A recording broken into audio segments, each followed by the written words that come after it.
All right, so the problem that we were just doing kind of messed up, or my phone messed up while I was recording it, and so I'm just going to start it over. And so on this one, I'm going to show you two different ways to work this problem. All right, so if I have y equals log to the base 2 of x minus 3, I'm going to take that first. Let's do it the way that I was showing you a second ago. I'm going to show you a faster way in a second. So first I'm going to add 3 to both sides. I get y plus 3 equals log to the base 2 of x. Just bringing the 3 over. It changes sides, changes signs. And then I'm going to write it in exponential form. So 2 to the y plus 3 equals x. This is the base, this is the exponent. All right? And so now I can pick values for y, and that would determine x. So if I let y equal 0, I would have 2 to the 0 plus 3 would be 2 to the third, and that would be 8. And then always make this exponent 0, so let's let y equal negative 3. And so 2 to the negative 3 plus 3 would be 2 to the 0, which is 1. And so when y is negative 3, x is 1, because anything to the 0 power is always equal to 1. And so now I know what the graph looks like. And notice again, this shifts it down 3. So the vertical asymptote is not changed. But notice that what happens here is when x is 8, y is 0. And when x is 1, y is negative 3. All right? And so now I know that it's going to look like this. Now, let's look and see how we can work this problem a little bit easier. And then we're going to go back and we're going to look at the last problem. We'll see how we can work that one a little bit easier too. So looking at this one, notice that it shifted down 3. Now, when I have a normal log function, it usually goes, if I just have y is equal to log, and no matter what the base is of x, it usually goes through this point over 1 up 0, because just like here, 2 to the 0, anything raised to the 0 is always 1, so the log of any base, if I write this in log form, okay, so if I say any base to the 0 is equal to 1, then writing this in log form, remember the base stays the base, so the log of 1, no matter what it is equal to 0.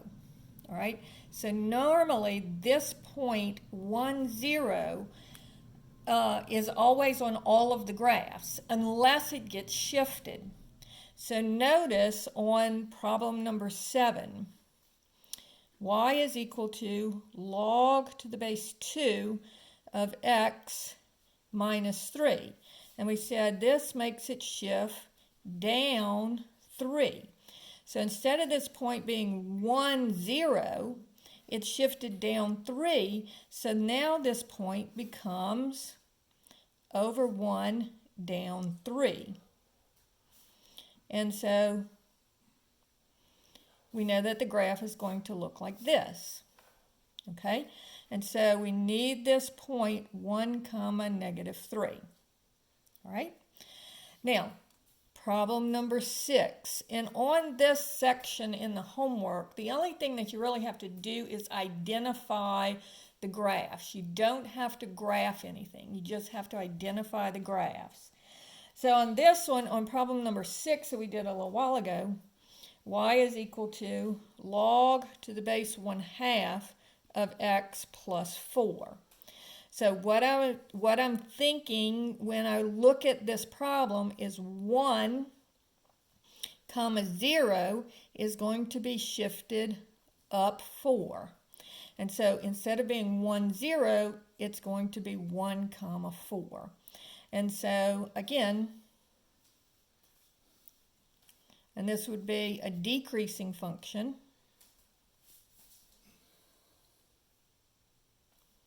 Because the base is less than 1. And so it's going to be over 1 and up 4. And then it's going to be decreasing.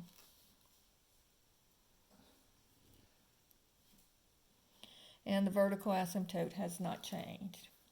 All right? Now, this is helpful because this is what the graphs look like. So they give you a function, and then they say, tell me what the graph looks like. So they might have one that looks like this, and this is 1, 4. And of course, they don't label it, but you can count over 1, up 4. Then they might have one that looks like this, that's increasing. And then they might have one that looks like this, and it's decreasing, but let's say it goes to the point 1, 0. And they might have one that looks like this, that's increasing and goes through the point 1, 0. So you say, which one is it? Well, I know that it's shifted up 4, so I'm looking for the point 1, 4, because the 1, 0 becomes 1, 4. And so over 1, up 4, so it's this one. And then this one too is over 1, up 4, so they both have the point. And then I look at my base and I say, is this going to be a decreasing function or an increasing function? So on a lot of these, I can just tell what the answer is without having to do a whole lot of work. All right? So now let's look at a more complicated problem. And again, I'm going to work it 2 different ways. So the first way is I'm just going to look at it and tell what the answer is. So if I have y is equal to log to the base 2 of x minus 3 plus 4. All right, so we've looked at shifting over, and we've looked at shifting up and down. So now I'm going to look at both of them. So this one says to take this and shift it 3 to the right and up 4. And so now my vertical asymptote is going to be shifted 3 to the right, 1, 2, 3. So my vertical asymptote becomes x equals 3. And then this point here is going to be 1 over from this. So if this point, if the 1, 0 gets shifted to the right 3, it would be 1 plus 3. And the 0 gets shifted up 4, it would be 0 plus 4. And so my point here would be 4, comma 4. And so I know that this point over 4, 1, 2, 3, 4, and then this would be an increasing function because my base is bigger than 1. So it's going to look like this. So that kind of gives me an idea of what the shape of the graph is. And again, if I have to just pick which graph it is, I can do this just knowing this 1.44 and knowing that my vertical asymptote is 3. Now let's go through the process with this one because this one is difficult. So if I have y equals log to the base 2 of x plus 3 plus 4. First thing I'm going to do is subtract the 4. So I get y minus 4 equals log to the base 2 of x plus 3.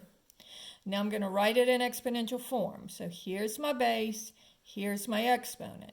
So I get 2 to the y minus 4 equals x plus 3, and then subtract the 3.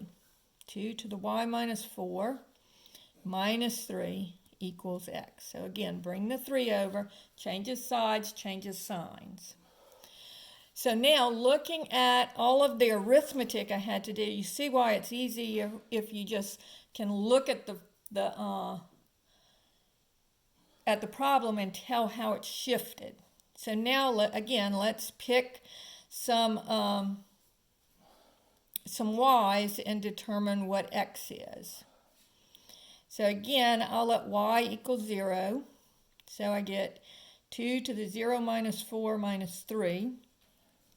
So that would be 1/16 minus 3 would be negative